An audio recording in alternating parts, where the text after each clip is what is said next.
Have you ever wondered if insomnia can really be cured? Because it seems like it just keeps coming back over and over again for people. If so, you are not alone, because that's one of the biggest questions I had. I felt like it was never ending.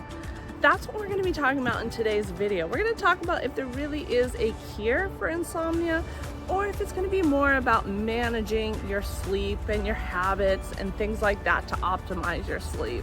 So if you want to find out the answer to this question, stick around. So to start off, I want to make sure you understand the difference between disrupted sleep and insomnia, because for me, it was really important to understand it so that I knew what to do to overcome insomnia. You can take everything that you want to do to try to help your sleep and filter it through this disruption versus insomnia.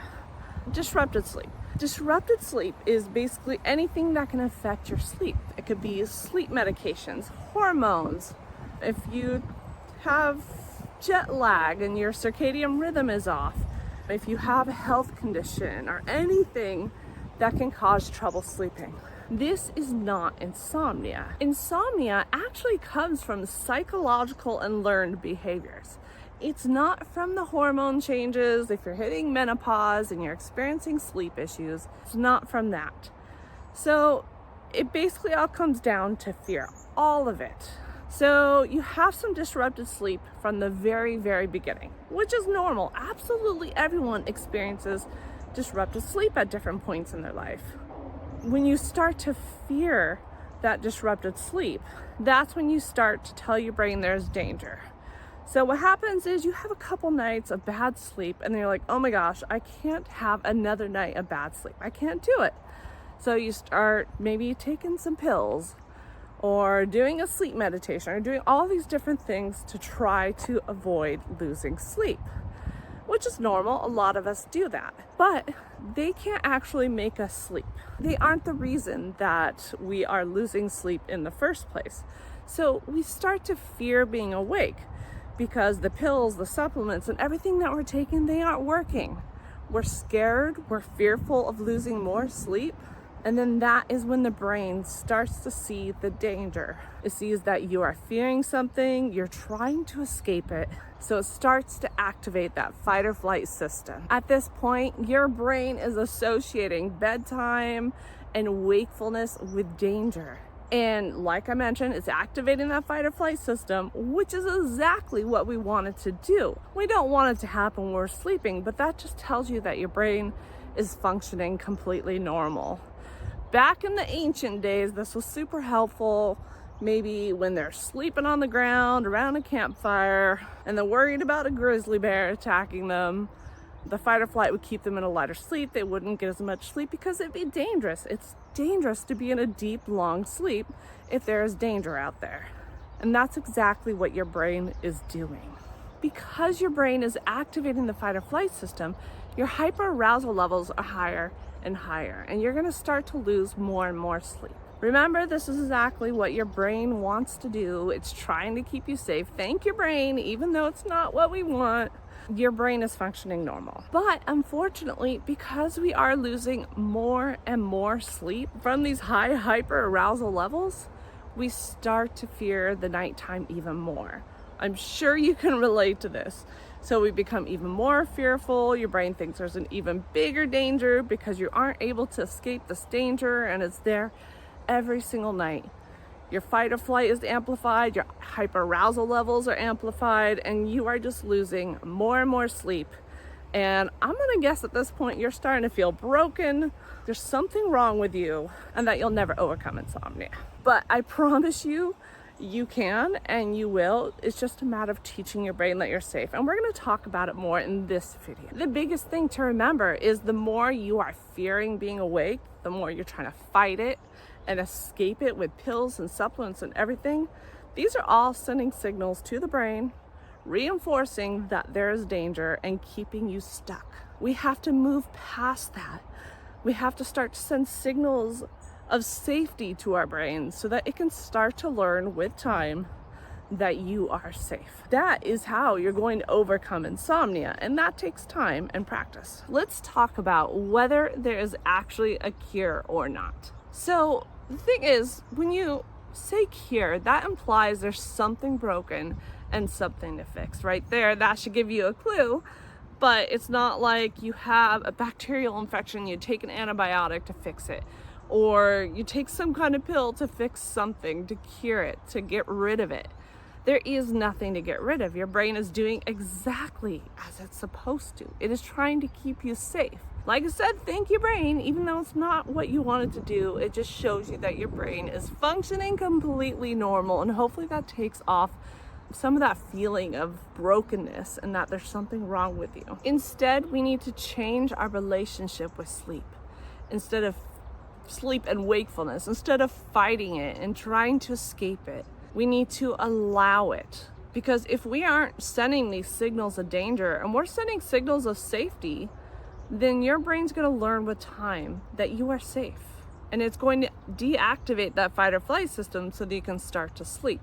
Yes, it takes time. It doesn't happen right away, but the more you keep teaching it, the better off you're going to be. Yes, we don't want to be awake. Nobody wants to be awake all night, but we can hate being awake at the same time as allowing it and setting signals of safety, because that is the only way through. Nobody likes to be awake, but the more we can be at peace with it and maybe do something you enjoy in the middle of the night. I used to watch comedies in the middle of the night to enjoy myself, because that would show my brain that I am safe, and it was a great way to pass the time. Plus, at the end of this video, I will have another video that I highly recommend after this one, that gives you some bedtime rituals that you should get rid of so that you can start to send signals of safety, and rituals that you should adopt. All of these applying them to your routine can really make a big difference. So wait until the end. I will be giving you a link for that. By the way, I want to invite you over to my free sleep makeover community. Inside of there's all sorts of resources, but it's a community where everyone's so positive and inspiring. It's not like the Facebook communities out there for insomnia where everyone's very negative. It's very scary, and you feel like crap after being in there, and you feel even more broken than ever before.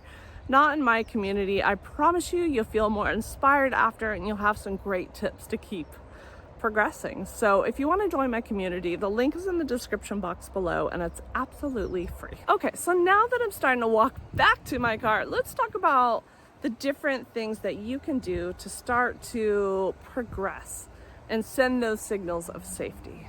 And the first one is allowing wakefulness. I know I already talked about this. There will be a little bit of repeat, but let's talk about it a little bit more. So the more that you can allow wakefulness, the more at peace you're gonna feel at bedtime. I want you to think about two different scenarios. Do you want to be up awake at night, stressing out, getting anxious, trying to fight wakefulness, and it's failing anyway? Or do you want to be at peace? Would you rather be more calm at night, be at peace, even if you're awake the whole night? Which one would you rather choose? I'd rather be at peace. I don't know about you. Now, I want you to think about the two scenarios. Which one do you think is going to send signals of safety, and which one's going to send signals of danger? If you are just allowing wakefulness to happen, you're not scared of it. Yeah, you don't want it to happen. But if you're just allowing it to happen, you're not in danger, right? You're sending signals of safety. Plus, an added bonus, think about the energy the next day. If you're up all night stressing it and fighting and anxious, that's going to burn off a lot of your energy, and you're gonna feel it the next day. It's called emotional fatigue. But if you're just allowing it, even if you're awake the whole night and you're just resting, which we will talk more about, you're going to have more energy the next day, because yes, just resting can regenerate some energy. It is quite surprising. First time that happened to me where I just rested instead, I was quite surprised how great it felt the next day. Yeah, it's not like I had a full night's sleep, that type of feeling, but way better than the other days. And that's what encouraged me to keep doing it. So another very important thing that you need to do is reduce the fear. Remember, fear is what's feeding insomnia. It is what keeps you stuck. The more you keep fearing bedtime, the more you're reinforcing to the brain that there's danger. So there's a lot to explain in this video. Pretty much the last, 5-10 videos, I talk about ways to reduce fear. So I do recommend it. But to start off, start writing down all the things that you fear about being awake. Not that you fear being awake, but why do you fear being awake? Is it you're worried about how you'll get through the next day? Is it a worry that you're gonna get fired from your job? Is it a fear that you're gonna be a bad parent, or fear that you're gonna be a bad spouse? Whatever it is, I want you to write down all those fears and reframe them. Are they actually true? I'm not gonna go into detail here. Just watch any of my past videos. I've been talking about it a lot lately because it is a very powerful way to start to reduce that fear. And then one of the most important ones is practicing self-kindness and patience. This can be a long journey, and it's not going to make it any easier if you're hard on yourself. You're going to feel stuck and you're not going to be able to progress. You need to practice self-kindness and patience, especially as you're having these speed bumps. As you're progressing on your journey, you're gonna have speed bump after speed bump, and it's gonna feel like they're never gonna end, especially in the beginning. And this is a normal part of the journey. And it's gonna be hard at first, but the more you can practice self-kindness, be gentle on yourself, and know this is completely normal. The speed bumps are. We can't escape them. They are completely normal. So you might as well ride them out the best you can. The analogy I use all the time is a wave. You want to ride the wave instead of if a wave's coming at you and you're flailing and you're fighting it, trying to resist it, then you're gonna have a hard time. But if you can be gentle with yourself and just ride the waves out, the better off you're gonna be, and that's gonna help you progress faster. You are absolutely not a failure when the setbacks happen. They're not setbacks. I like to call them speed bumps because we can't escape them, and they're going to happen all the way to the end. You're gonna think, oh my God, my sleep is doing so much better. I must be past this. And then another set of speed bumps will come. You just gotta keep riding them out, teaching your brain that you are safe. You are not broken, you are not a failure, and you will get through this. And I also wanna point out that you are progressing. Even when you have these speed bumps, you are progressing. You're progressing, and then you have a speed bump. And then you're progressing, and then you have a speed bump. And it's just gonna keep going on forever. Ride it out. To sum it up and answer the original question, can you actually cure insomnia? No, because there is nothing to cure. Yes, you can overcome insomnia and prevent it from ever coming back. You don't have to experience it ever again, as long as you don't turn that disrupted sleep into something that you fear. Disrupted sleep will keep coming back in the future. That is not insomnia. We all experience it. We can have a lot of stress in our life, or something traumatic could happen and we could lose sleep. That is normal. But as long as you remember not to send signals of danger, send signals of safety, then you are going to be okay. You're going to not ever experience insomnia again, because it comes down to that fear. Now, like I mentioned, I have a video that I recommend that you watch next.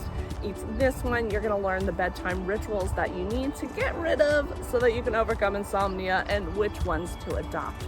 Go check that one out, start applying them now, and hopefully see progress soon.